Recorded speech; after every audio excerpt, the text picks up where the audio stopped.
Welcome, baddies, to this episode of Read and Rot. Things are a little different tonight. This episode was recorded live. There may be a few moments where chat jump scares me, but don't worry, those happen during the prologue of the story. If you'd like to skip ahead, you won't miss any of tonight's creepypasta. I'll leave the timestamp here. For any newcomers, welcome. We rot with open arms here. And for tonight's rot tip, lock the doors at night. Not because something will come in, but because it might try. Tonight's read is the creepypasta Eyeless Jack. I hope you enjoy. And we're gonna read some creepypastas. So let me see if I can get like spooky ambient music. Alright, so this is Eyeless Jack. I don't like that. Yeah, I don't like that at all. Classic? No, like actually a classic. You wake alone in your room, disturbed by some noise close to your bed. At first, when you open your eyes, all you see is darkness and black. You stare straight up and listen, straining your ears to pick up the faintest and smallest sounds. The sounds on the edge of hearing, the sounds of noise being withheld, of something deliberately trying to be silent, to stalk and to hunt. Your eyes begin to adjust. You still only see darkness, but now, with terror, you begin to realize it is not the darkness of the room, but the dark, empty void staring out from the hollow eye sockets of the thing leaning over your bed. One of the most notorious mainstream creepypasta villains, Eyeless Jack, is a humanoid entity who removes the organs of his victims and eats them. The character's moniker comes from the fact that he appears in a hoodie wearing a blue mask open at the eye sockets, which, though they are leaking a black fluid, are entirely empty. In later fan-made variants to the original story, Eyeless Jack is commonly found standing at the foot of the bed or leaning over his sleeping victims. In most depictions of Eyeless Jack, he wears a blue mask and hoodie. Guys, this is where my dyslexia kicks in. My bad. There are two cavernous black holes where the eyes should be, whilst the rest of the facial features are either missing entirely or only suggested in shape.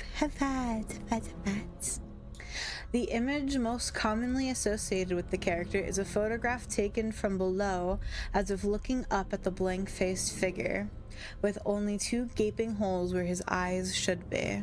This photograph, which predates production of the actual story of Eyeless Jack, was created on November 19th, 2009 by two DeviantArt users, Nick Teasy and Pirate Cashew. The image was then posted by a user calling himself Aaron, or Aaron on 4chan, amongst a collection of creepy images and crusters taken from video games that he claimed to have found on 4chan.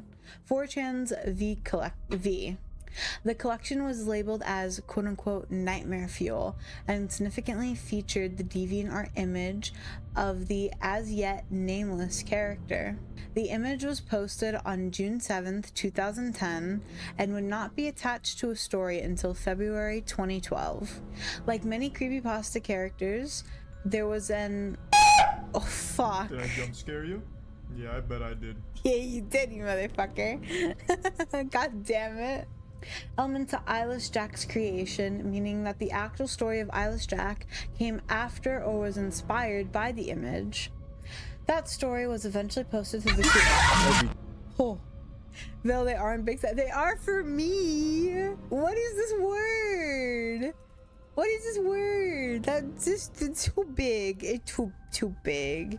That story was eventually posted to Creepypasta by a user named AsL5000 on February 25th, 2012, and was presented as a first-person account of an encounter with Eyeless Jack, detailing how he had stolen and at least partially eaten human organs. The story gained in popularity, helped by the reading on YouTube by Mr. Creepypasta in March 2012. I loved Mr. Creepypasta, by the way. He was my inspiration for Read and Rot.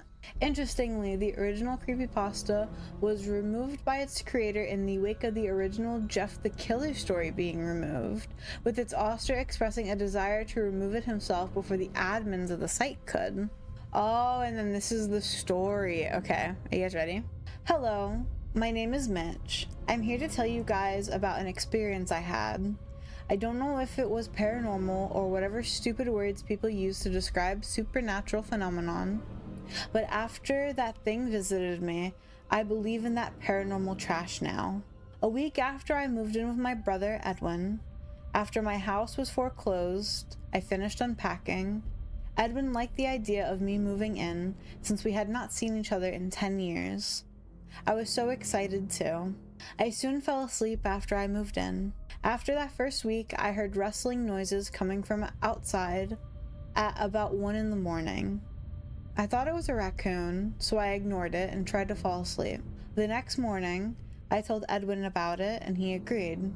The next night, however, I thought I heard my window opening and a loud thump, as if something entered my room.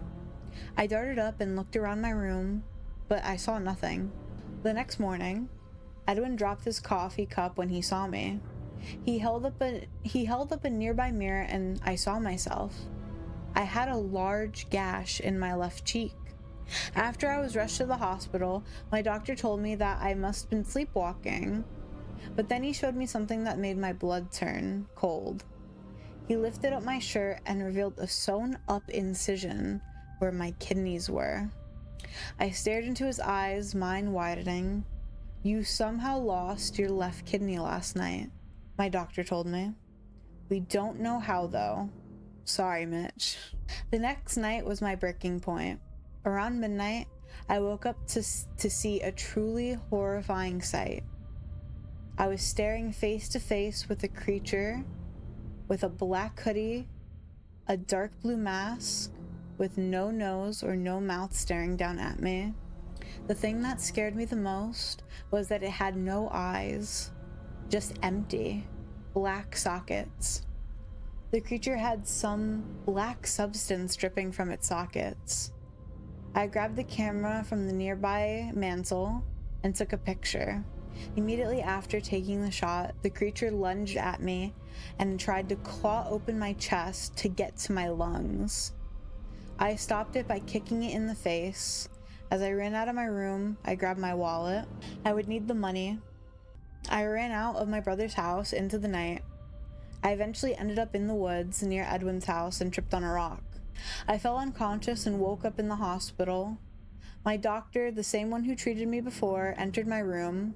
I have good news and bad news, Mitch, my doctor stated.